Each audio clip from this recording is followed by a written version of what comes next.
काम करता हूं, मैं जमीन पर कटिहार की जनता की समस्याओं को समझता हूं, मैं जमीन पर कटिहार की जनता की समस्याओं को समझ आ रहे हैं। उनसे पूछिए कि कभी वो आप अपनी जनता के लिए, कटिहार विधानसभा क्षेत्र की जनता के लिए, जब लोग मौत के मुंह में थे बीमारी के कारण और दूसरा भूखमरी के कारण, उस वक्त बीमारी तो आप नहीं कर सकते थे, इलाज डॉक्टर को करना था, लेकिन भूखमरी से जो मर रहे थे गरीब रिक्शा ठेला चलाने वाले, वैसे लोगों के लिए जो अंतिम पैदान पे हैं, उनके लिए आपने कोई टिकट के लिए या अपनी महत्वाकांक्षा के लिए मैंने कभी दल नहीं बदला है, विचारधारा से समझौता मैंने नहीं किया है। यहां से गौशाला फ्लाईओवर ब्रिज के साथ साथ झुलनिया मोड़ होते हुए डीएस कॉलेज की तरफ निकालने की भी मांग मेरी थी, और मेरा डिमांड था कि ये जो NH-31 से जो है और यहां से ला करके बालूघाट होते हुए NH-81 तक मिला है, ये समरेंद्र। आदाब, मैं तौकीर रजा, आप देख रहे हैं बिहार टीवी प्लस।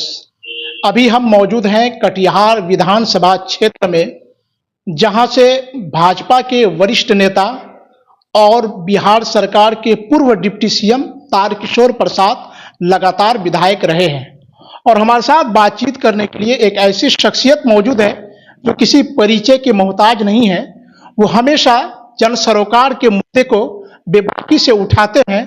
आइए जानते हैं इनके विजन और रणनीति और विचारों को, जिनका नाम है किसी जात धर्म के हो। मैं जात धर्म को कभी माना है कि अभी मैं फिर उसके बाद मैंने यह कटिहार बचाओ संघर्ष मोर्चा, जूट मिल के मजदूरों की लड़ाई लड़ी, जूट मिल के पावना के लिए लड़ाई लड़ी।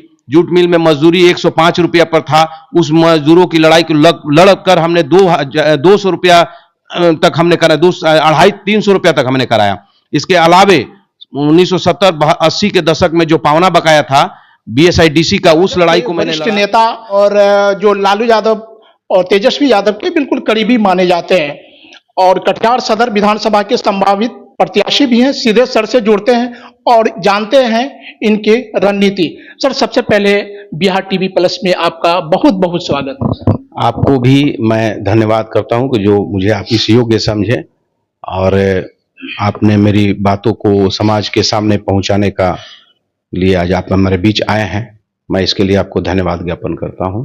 सर, सबसे पहले हम जानना चाहेंगे कि आपके जो राजनीतिक कैरियर है, इसकी शुरुआत कहां से हुई और कैसे हुई, और आपके मन में यह ख्याल कैसे आया? सर देखिए, राजनीतिक शुरुआत सामाजिक कार्य से था। एक मेरे पड़ोस में बीमार आदमी थे, मैं इंटर में पढ़ रहा था, उस वक्त मैंने उनको लिए बीमारी की अवस्था में हॉस्पिटल में ले गया, उनका इलाज कराया, तो समाज में बड़ी प्रतिष्ठा सम्मान मुझे मिला, तो इससे मैं प्रेरित हुआ। और उसके बाद मैं छात्र राजनीति में मैं प्रवेश किया।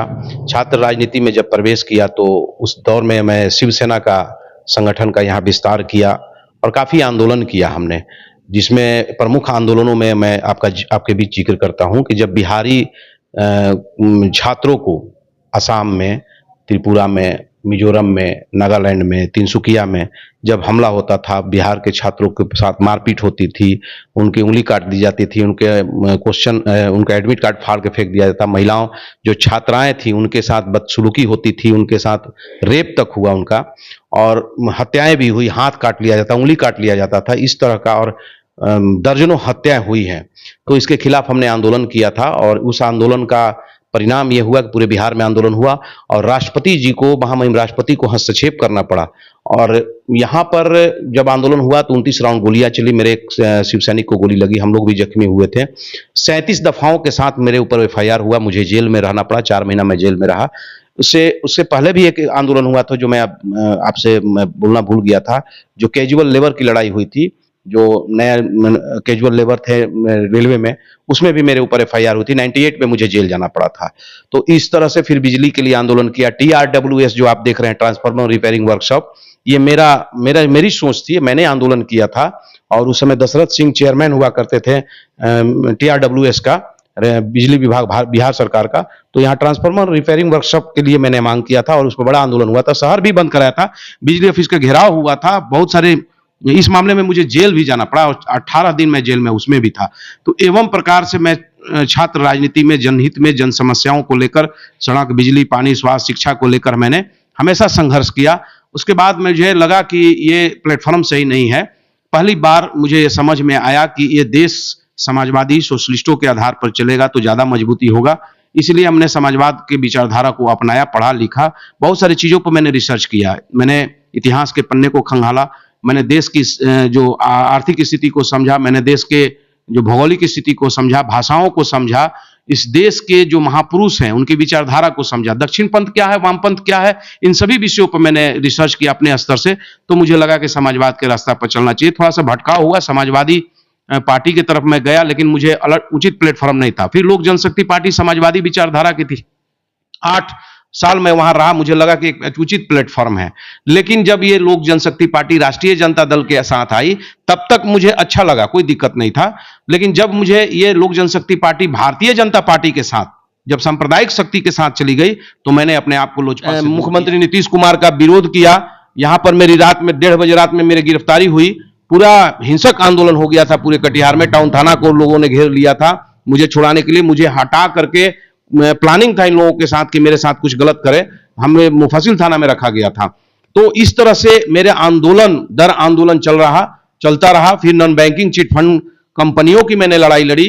बड़ी सारी संख्या में, लगभग 1 लाख से ज्यादा कटिहार के गरीब रिक्शा ठेला चलाने वाले लोग जो असहाय कमजोर हैं, जो अपने बच्चों के भविष्य के लिए पैसा, जो गोविंद शारदा ग्रुप में या बहुत सारे सहारा ग्रुप में, बहुत सारे कंपनियों में लगाया था नॉन बैंकिंग में, वो पैसा डूब गया। उसकी मैंने लड़ाई लड़ी और बड़ी लड़ाई लड़ी। लेकिन दुर्भाग्य है कि सत्ता तंत्र जो है हमारे आंदोलन को नहीं समझी। चूंकि अब देश आजादी के 75 साल बाद आंदोलन ही अप्रासंगिक हो गया है, ये बड़ा दुर्भाग्य और विडंबना की बात है इस देश के लिए। तो मैं गरीबों की इस तरह से लड़ाई लड़ा। फिर उसके बाद कटिहार में आप देखे होंगे कि जो 2013 में शहर के खाली जमीनों पर टैक्स लगाया नगर निगम ने, तो मैं इसका विरोध किया। पुनरीक्षण होल्डिंग नियमावली जब लगाया तो मैंने इसलिए विरोध किया। शहर में बहुत सारे गरीबों के पास भी 5 कट्ठा 2 कट्ठा जमीन है, जो बाप दादाओं का दिया हुआ जमीन है। बहुत सारे कृषि उपयोग में लोग लाने वाले लोग हैं, उनकी जमीनों पर बड़ा लगान टाइप का, अंग्रेजी हुकूमत की तरह लगान वसूला जाएगा। तो इसके खिलाफ मैंने प्रत्येक 45 वार्ड में हमने जनसभाएं की और नगर निगम का घेराव किया, प्रदर्शन किया। आंदोलन का नतीजा भी रहा कि वर्षों तक इन लोगों ने रोका, लेकिन दुर्भाग्य है कि शहर मुझे समझी नहीं। इसके बाद फिर हमने आंदोलन किया, इसके बाद भी हमने आंदोलन किया कटिहार में। जो आप लोगों को जानकारी होगा कि कटिहार में साफ सफाई के लिए, कटिहार में बहुत सारे इलाका में पानी का जमा होता था, फॉगिंग मशीनें मंगा कर दिल्ली से हमने आंदोलन किया। नालियों में घुसकर ब्लीचिंग पाउडर छीट करके नगर निगम को चैलेंज किया। मेरी सोच हमेशा जन सरोकार में रही है। महामारी में सारे नेता घर में थे। सामाजिक कार्यकर्ताओं को अगर छोड़ दीजिए, मैदान में आ रहे हैं, उनसे पूछिए कि कभी वो आप अपनी जनता के लिए, कटिहार विधानसभा क्षेत्र की जनता के लिए, जब लोग मौत के मुंह में थे बीमारी के कारण और दूसरा भूखमरी के कारण, उस वक्त बीमारी तो आप नहीं कर सकते थे, इलाज डॉक्टर को करना था, लेकिन भूखमरी से जो मर रहे थे गरीब रिक्शा ठेला चलाने वाले, वैसे लोगों के लिए जो अंतिम पैदान पे हैं, उनके लिए आपने कुणाल तो निकला। और 45 वार्ड में रमजान का महीना में मुस्लिम भाइयों को परेशानी थी, और मैं निकल करके घर घर जा करके, चाहे हिंदू हो या मुसलमान हो, बराबर नजरों से देखा, सूची बनाया, और 45 वार्ड में 10 लाख से ज्यादा, मैं करोड़पति नहीं हूं, मैं लूटा नहीं हूं जनता का, लेकिन मुझे लगा कि पैसा रह के क्या करेगा। मैंने मदद किया और कुछ लोगों ने मेरा मदद बाहर से भी किए, कुछ इंपॉर्टेंट लोग समाज के, उन लोगों ने भी कुछ राशन भेजा। और मैं 45 वार्ड में घूम घूम कर, आप लोगों ने देखा होगा कि मैंने लोगों को राशन बांटने का काम किया। इसके बाद फिर हमने स्कूल फीस माफ कराया। मीडियम क्लास के लोग, चाहे गरीब के बच्चे पढ़ रहे हैं जो प्राइवेट स्कूलों में, 2 महीना 3 महीना मैंने आंदोलन किया अभिभावक संघ और अपने साथियों के साथ मिलकर के, उसके अध्यक्ष रहे हम। और पूरे कटिहार के सारे स्कूलों से मैंने हाथ जोड़कर विनम्र आग्रह करके, आंदोलन खड़ा करके, चाहे वो दबाव दे के कहिए, हमने कहा कि नहीं, फीस तो माफ करना पड़ेगा। सत्ता पक्ष तो कहते हैं कि सर फीस तो हम लोगों ने माफ करवाया। कहां फीस माफ हुआ? सत्ता पक्ष होता तो पूरे बिहार में ना होता, सिर्फ कटिहार में ही होता। कटिहार के जो सत्ता पक्ष हैं वो कह रहे हैं, कोई उनका स्टेटमेंट है? कोई स्टेटमेंट है?